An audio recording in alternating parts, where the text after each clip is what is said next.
मैं Manish Chopra online classes में आपका एक बार फिर से स्वागत करता हूँ। आज हम लोग टॉपिक देखेंगे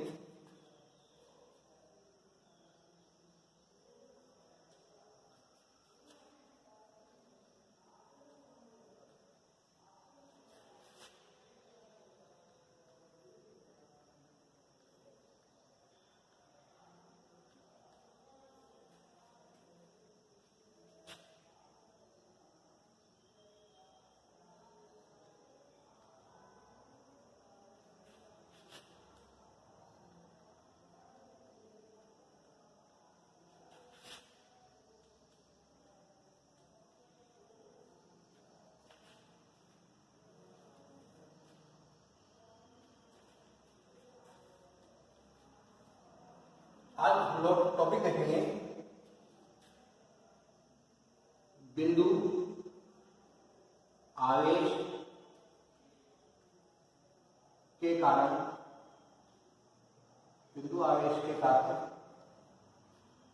किसी बिंदु पर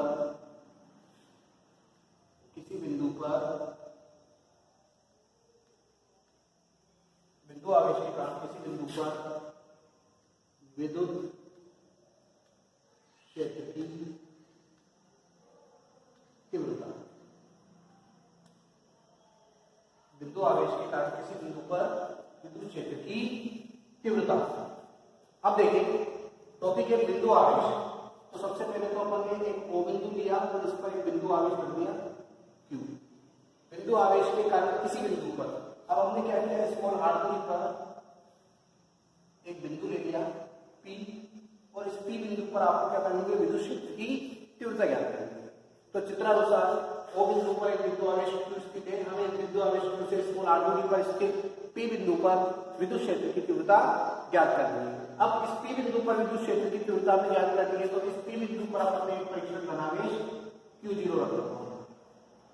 P बिंदु पर एक परीक्षण धनावेश प्लस Q0 रखा हुआ मान लिया। तब इस परीक्षण धनावेश पर लगने वाला अगर अपन स्थिर विद्युत बल निकालें तो लाभ के नियम के अनुसार तो F बराबर हो जाएगा Q0 upon R²।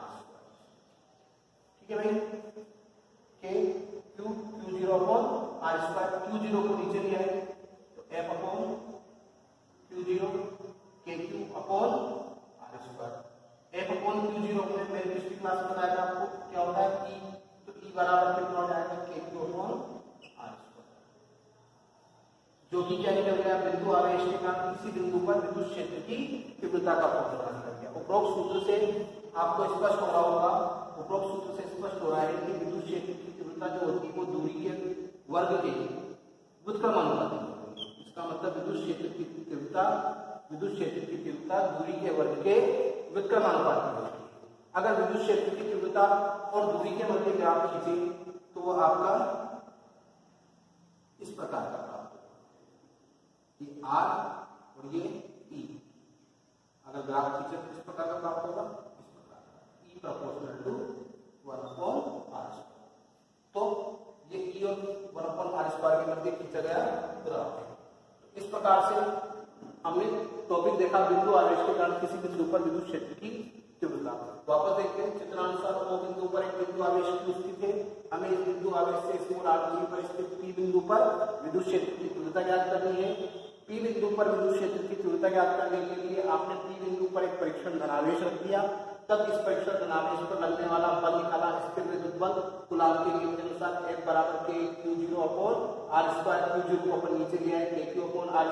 F upon Q0 जो होता है वो होता है E बराबर निकल गया KQ अपॉन R², जो कि बिंदु आवेश के कारण किसी बिंदु पर विद्युत क्षेत्र की तीव्रता का फॉर्मूला है। उपरोक्त सूत्र से हमने देखा कि विद्युत क्षेत्र जो है वो दूरी के वर्ग की क्या है, व्युत्क्रमानुपाती है। यदि विद्युत क्षेत्र की तीव्रता और दूरी के मध्य हम ग्राफ खींचे तो ये ग्राफ जो है वो इस प्रकार का प्राप्त होगा।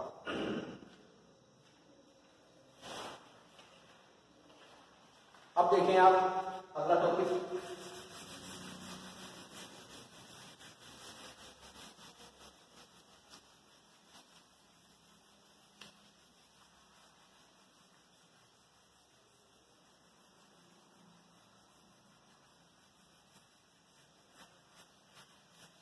अगला टॉपिक देखें आप लोग।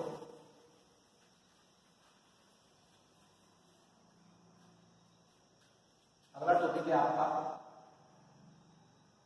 अनेक आवेशों या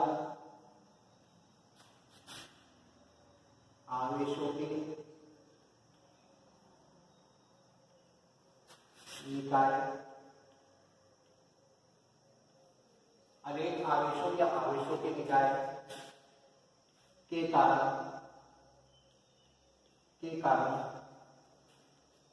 किसी बिंदु पर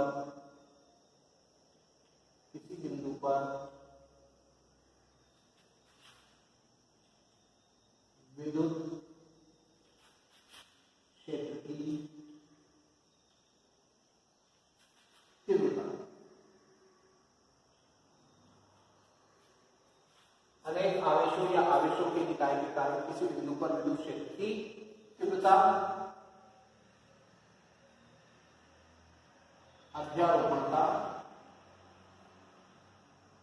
सिद्धांत।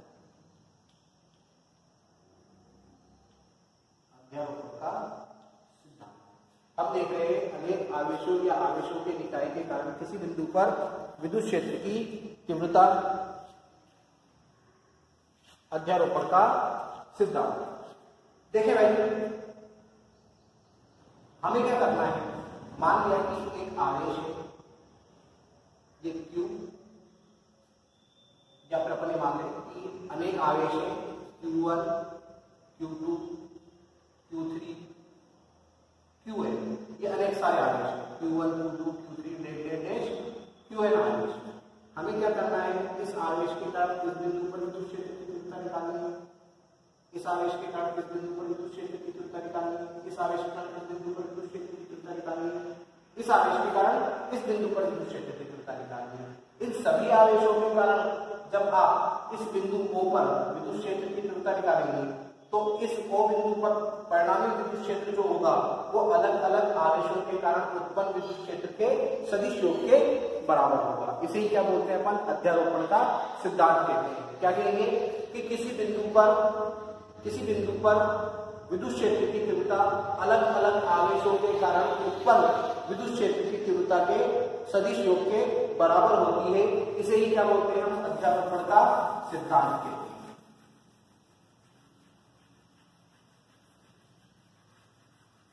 देखिए कैसे निकालेंगे, डेरिवेशन करते हैं इसका। मान लिया कि ये एक निर्देश तंत्र है। क्या ये एक निर्देश तंत्र है, एक्स वाई जेड। हमें क्या करना है, ये एक निर्देश तंत्र है, हमने बोल दिया कि ये एक Q1 आवेश है, ये एक Q2 आवेश है, ये एक Q3 आवेश है, ऐसे डेट डेट डैश ये एक Qn आवेश। ठीक है, ये आवेशों का निकाय है Q1, Q2, Q3, Qn, ये आवेशों का निकाय है। मूल बिंदु से इन आवेशों की दूरी कितनी है, R1 vector, R2 vector, R3 vector और ये Rn vector. चित्रानुसार Q1, Q2, Q3, Qn आवेश है।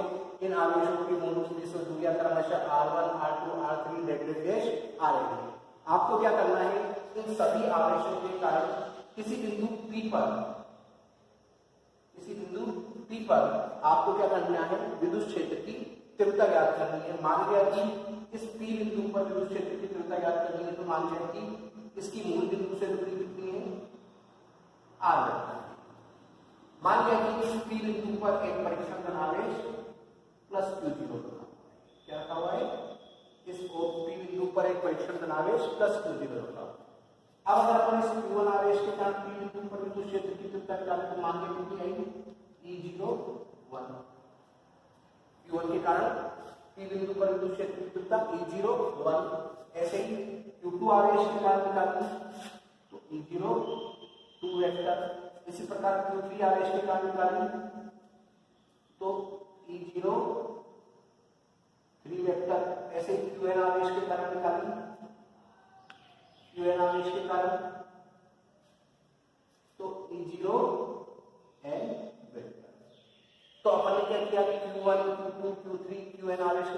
क्षेत्र की तीव्रता निकाली E01, E02, E03 vector, E04, E0n vector. तो अगर P बिंदु पर परिणामी विद्युत क्षेत्र निकाले तो P बिंदु पर परिणामी विद्युत क्षेत्र कितना हो जाएगा? E बराबर E01 vector plus E02 vector plus E03 vector plus E0n vector. ये समीकरण नंबर 1 अध्यारोपण के सिद्धांत कि P बिंदु पर परिणामी विद्युत क्षेत्र अलग अलग आवेशों के कारण उत्पन्न विद्युत क्षेत्र के सदिश योग के बराबर होगा। अब जब अपन Q1 आवेश के कारण P बिंदु पर विद्युत क्षेत्र की तीव्रता निकालेंगे E01 तो कितनी हो जाएगी? K फॉर्मूला है Q1 KQ/r², R01 का स्क्वायर। यहां से और यहां तक की दूरी मैंने कितनी मान ली? R01 का स्क्वायर, मतलब यहां से यहां तक की दूरी कितनी है? R01। इसी प्रकार से Q2 आवेश के कारण विद्युत क्षेत्र की तीव्रता निकालें KQ2/R02 का स्क्वायर। ठीक है भाई, और ये एक R01 KMT लगा रहे हैं, सदिश रूप में लिख रहे हैं R02 KM।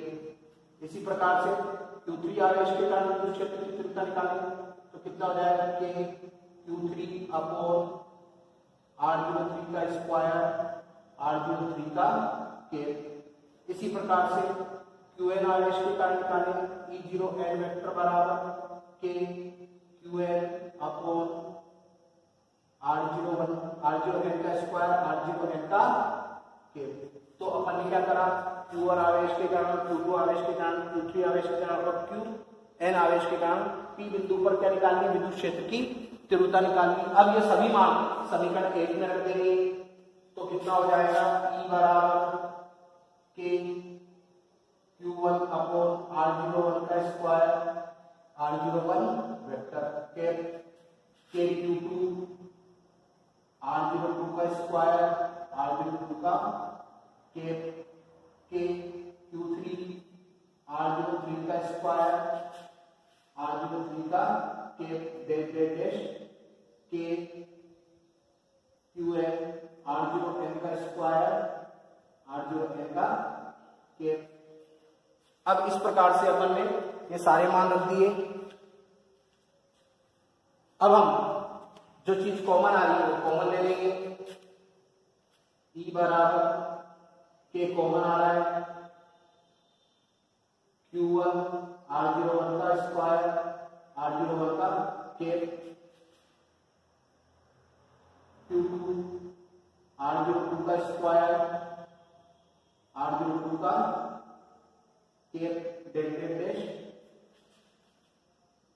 Qn/R0n का स्क्वायर, R0n का KM।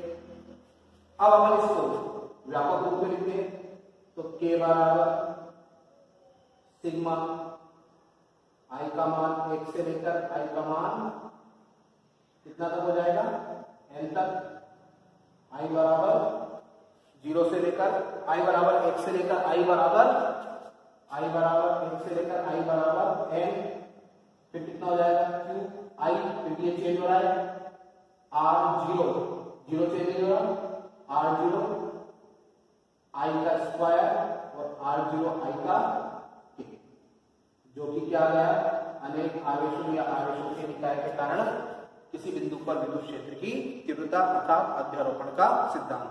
अब अगली क्लास में हम बहुल आवेशों या आवेशों के निकाय के कारण किसी बिंदु पर विद्युत बल का या परिणामी विद्युत बल के सूत्र की स्थापना करेंगे। धन्यवाद।